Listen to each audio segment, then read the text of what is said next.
Muito obrigada pelo convite. Minha internet, ela, às vezes, está falhando, não sei. Vocês conseguem me ouvir bem? Me dá um toque, Ana, tá bom?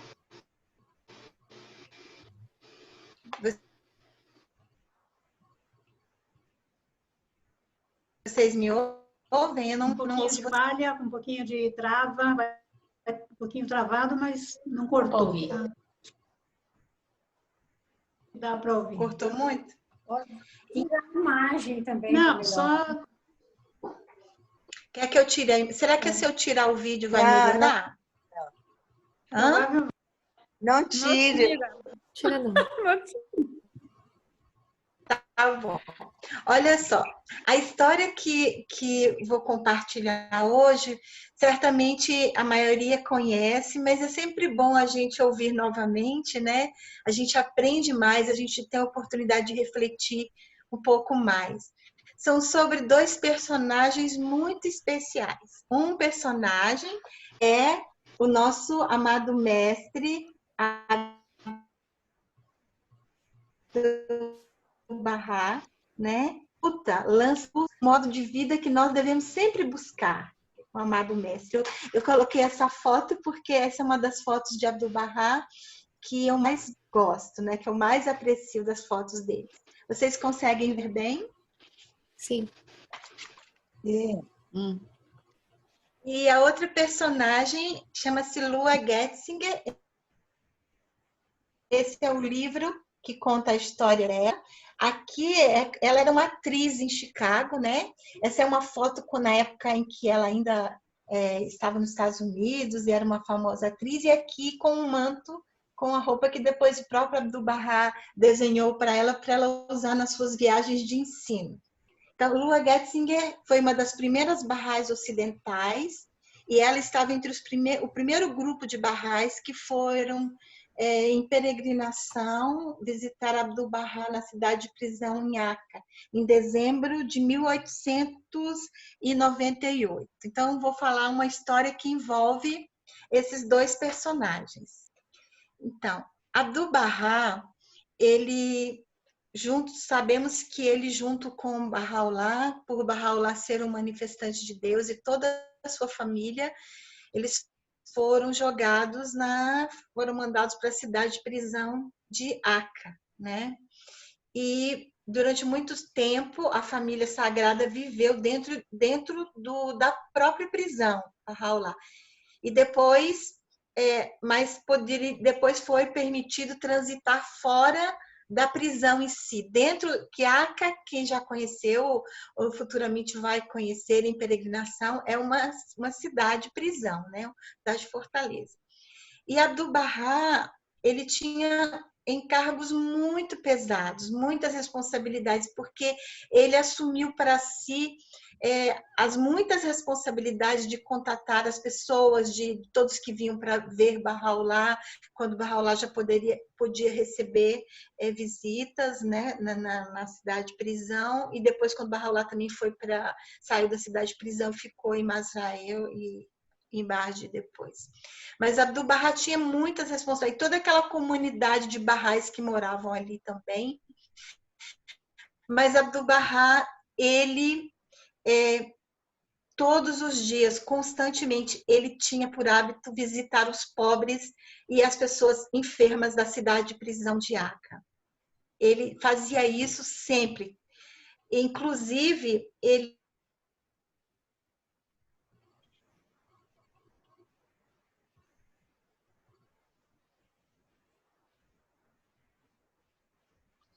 estava muito doente e que Abdu'l-Bahá sempre ia visitá-lo, sempre ia visitá-lo.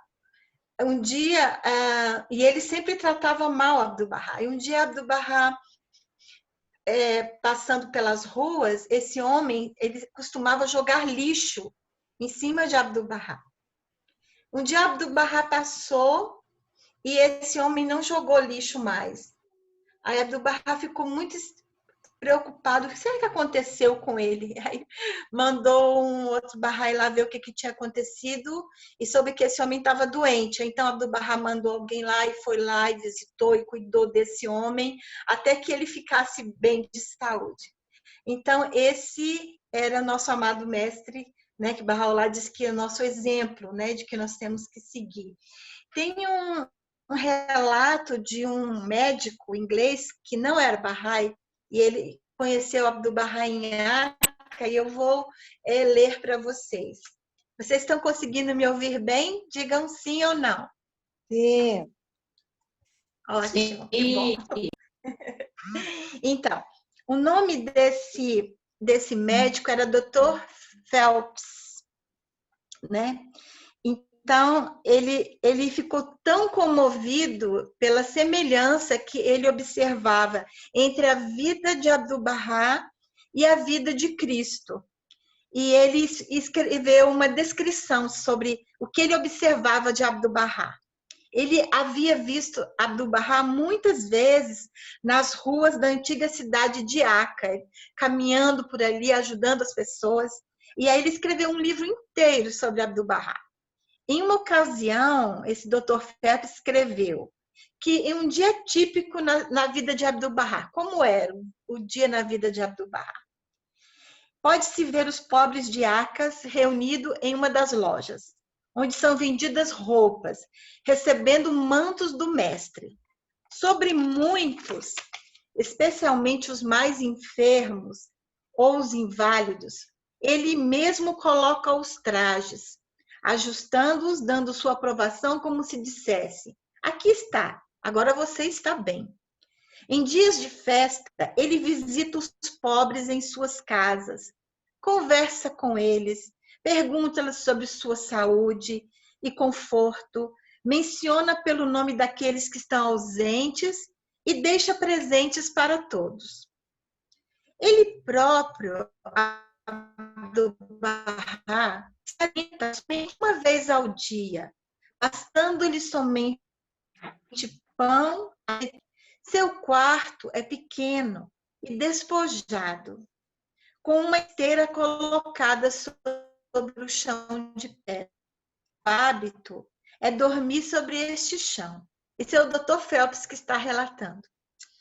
Há não muito tempo, um amigo, pensando que isso deveria ser difícil para um homem em idade avançada, presenteou Abdu'l-Bahá com uma cama provida de molas e colchão. Agora, essa cama também fica no quarto de Abdu'l-Bahá, mas é raramente usada. Como poderia, Abdu'l-Bahá diz, eu suportar dormir luxuosamente enquanto tantos pobres não têm sequer abrigo? Assim, ele deita-se no chão e cobre-se somente com seu manto. Ele é amado por toda a cidade, tanto pelos poderosos como pelos humildes. E como poderia ser de outra forma?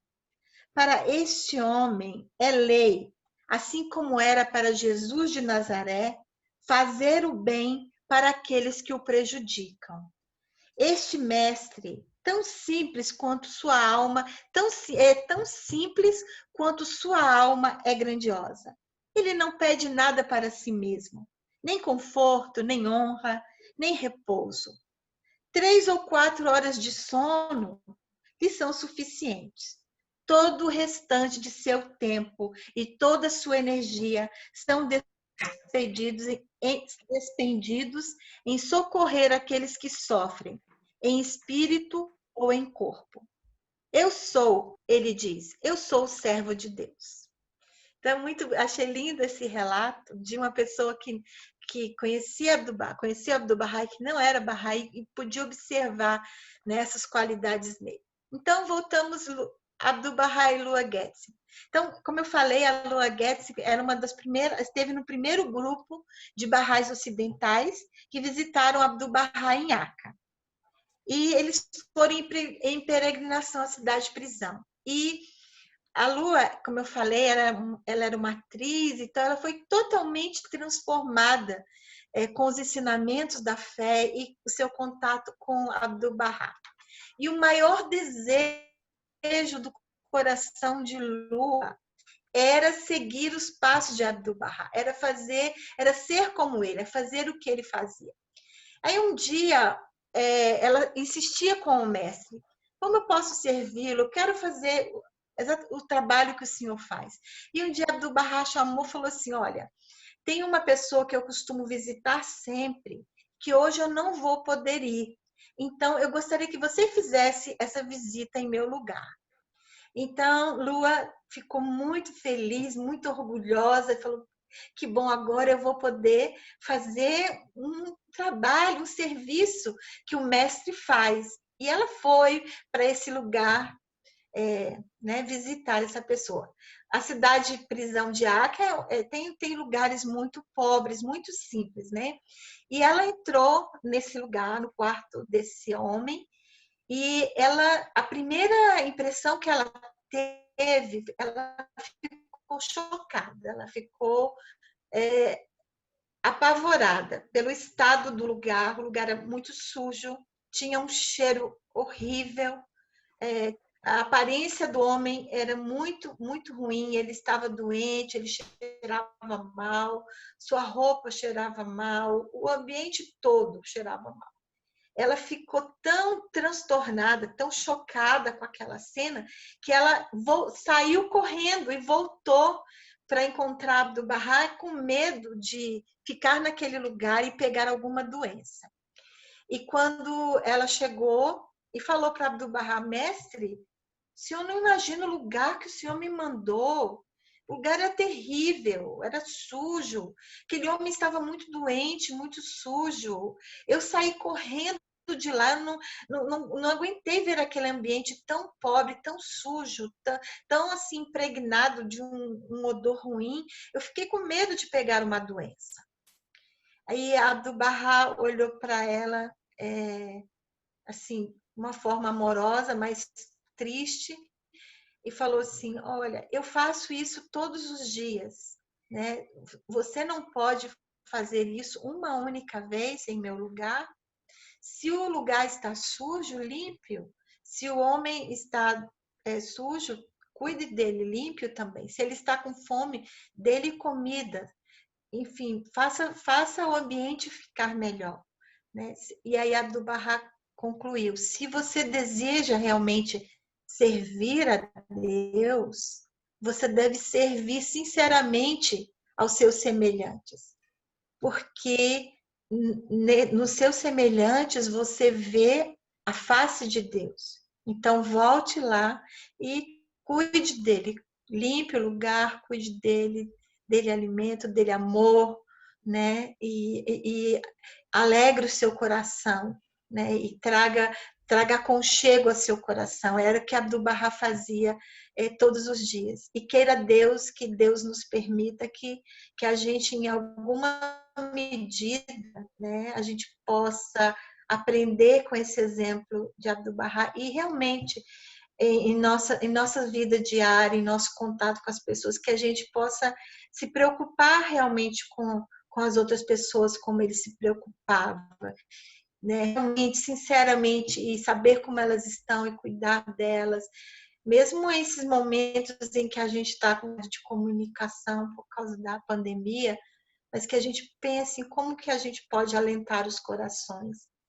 E aí a Lua voltou lá e ela realmente cumpriu com essa tarefa tão linda, né, que Abdu'l-Bahá lhe confiou. E foi um aprendizado muito grande. Muito isso bem, que obrigada, parabéns. Deu para ouvir? Deu. Não cortou muito? Não,